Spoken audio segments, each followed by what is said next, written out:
Nous allons à présent parler de la partie du plan blanc. Cette partie-là, c'est un plan qui est mis, mais plus exactement pour les structures publiques ou privées, hôpitaux. Ce plan blanc est déclenché ou par le directeur de l'établissement ou par le préfet de région. Comment est-il déclenché? C'est une question de chiffres.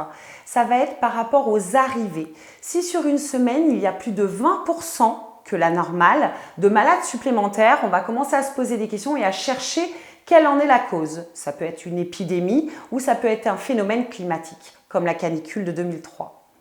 Ou alors, il y a simplement eu une explosion ou un phénomène mondial qui fait qu'on le sait, qu'il va y avoir une augmentation sur 8 heures des malades qui vont arriver dans ces structures-là.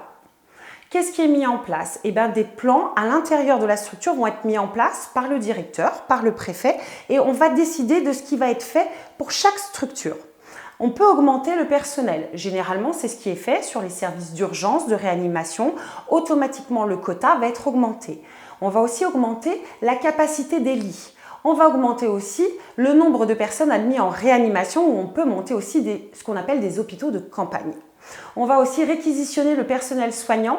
On va leur demander de revenir de vacances ou alors on va prendre des personnes qui sont dans des services un petit peu calmes pour venir renforcer les services qui le sont moins.